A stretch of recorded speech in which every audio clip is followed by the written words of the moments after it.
Hola, el día de hoy les hablaremos sobre un concepto que podría ayudarnos a entender mejor los desafíos de El Salvador, el pasillo estrecho hacia la libertad.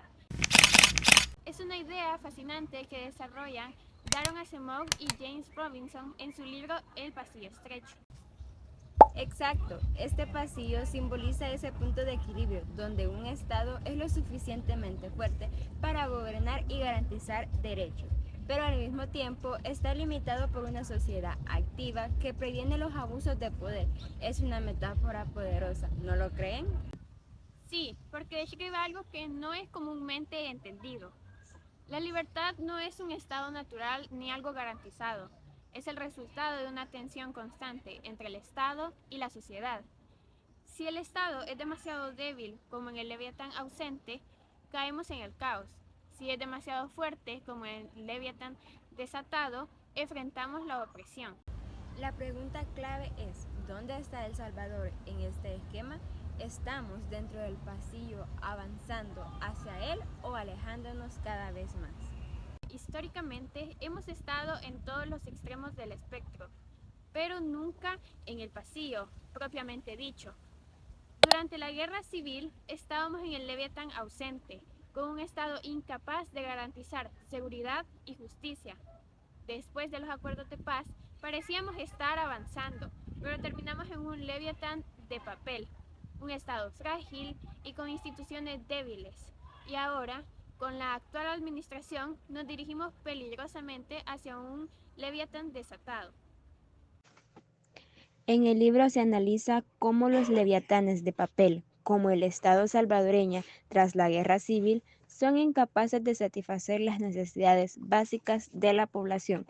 Esto permitió que actores como las pandillas asumieran roles de poder en comunidades marginadas, perpetuando ciclos de violencia e inseguridad. Es interesante cómo los autores enfatizan que el pasillo es un lugar dinámico donde Estado y sociedad se empujan mutuamente para mantener el equilibrio, pero en nuestro caso parece que esa dinámica nunca ha funcionado. Eso es porque nuestras instituciones no han sido lo suficientemente fuertes. Por ejemplo, durante la Guerra Civil, el Estado no solo era incapaz de garantizar el bienestar de la población, sino que también, en muchos casos, era el perpetrador de violencia, como en la masacre del Mozote, donde murieron más de 800 civiles. Esto marcó una profunda ruptura entre el Estado y la sociedad.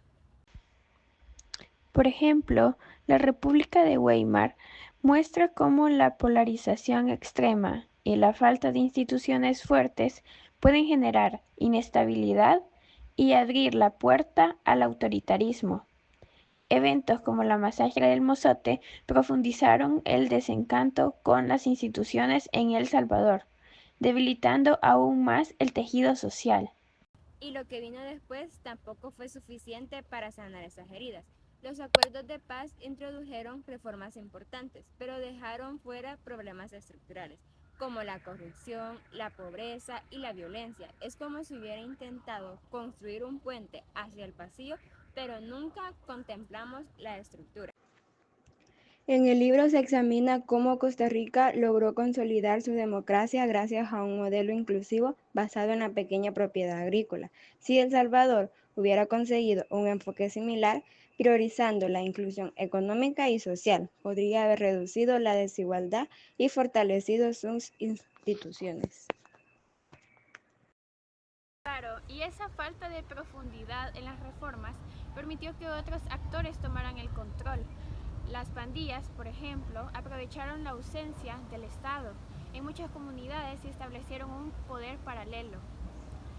Se menciona cómo la debilidad del Leviatán puede ser aprovechada por actores no estatales para perpetuar ciclos de violencia e inseguridad. Y eso nos lleva a preguntarnos, ¿qué hace falta para que El Salvador transite el pasillo estrecho? ¿Qué necesitaríamos cambiar para equilibrar la fuerza entre el Estado y la sociedad? Bueno, según Asimov y Robinson, se necesitan instituciones fuertes y una sociedad activa, pero eso no es suficiente. Si no abordamos la desigualdad, En un país donde la mayoría de la población lucha por cubrir sus necesidades básicas, es muy difícil que las personas puedan participar activamente en la vida política. El libro muestra cómo las jerarquías sociales, como el sistema de castas en India, perpetúan la desigualdad y limitan la participación. En El Salvador, las barreras estructurales han tenido un efecto similar, consolidando el poder en manos de una élite y excluyendo a gran parte de la población del proceso democrático. Eso es fundamental. La desigualdad perpetua el poder de las élites y aleja al resto de la población de las decisiones importantes. Pero también hay que hablar de la corrupción. La corrupción es un cáncer que debilita las instituciones y genera desconfianza. Los autores del libro mencionan que los estados corruptos tienden a desviarse del pasillo porque las élites usan el poder para su beneficio personal, no tanto para fortalecer el bienestar colectivo. Entonces, se puede decir que los acuerdos de paz fallaron en parte porque no abordaron la corrupción de manera integral. Absolutamente, aunque democratizaron el sistema político, en cierto sentido dejaron intactas muchas de las estructuras que facilitaban la concentración de poder y el abuso. Por ejemplo, no se fortaleció suficientemente la independencia judicial ni se implementaron mecanismos efectivos de rendición de cuentas. Y ahora, con la centralización del poder que estamos viendo, parece que nos estamos alejando aún más del pasillo. El régimen de excepción, la reelección presidencial y la falta de transparencia en decisiones como la adopción del Bitcoin son claros ejemplos de eso. Y aunque muchas personas vean estas medidas como soluciones efectivas a corto plazo, el costo a largo plazo podría ser muy alto.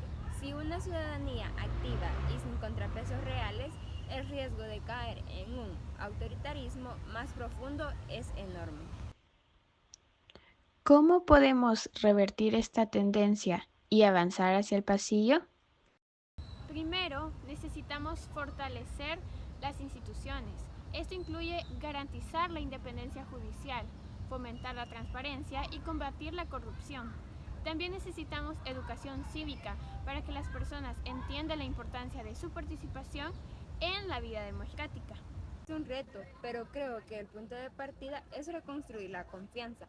Durante años, muchas organizaciones de la sociedad civil han sido desacreditadas o marginadas, lo que ha dejado un vacío. Necesitamos recuperar esa confianza y fomentar la participación desde las comunidades. Y hablando de confianza, ¿qué rol crees que juega la comunidad internacional en este proceso? La comunidad internacional puede ser un aliado importante, pero su apoyo debe ser respetuoso y alineado con las necesidades locales. Más que imponer agendas, debería centrarse en fortalecer las capacidades y fomentar la cooperación técnica y económica. Ahora que ya hemos hablado de muchos aspectos como los restos históricos, como la guerra civil y los acuerdos de paz, los problemas estructurales como la desigualdad y la corrupción, y los desafíos actuales como la centralización del poder y el uso de tecnologías sin regulación, todo esto nos lleva a una pregunta crucial. ¿Hacia dónde vamos como país?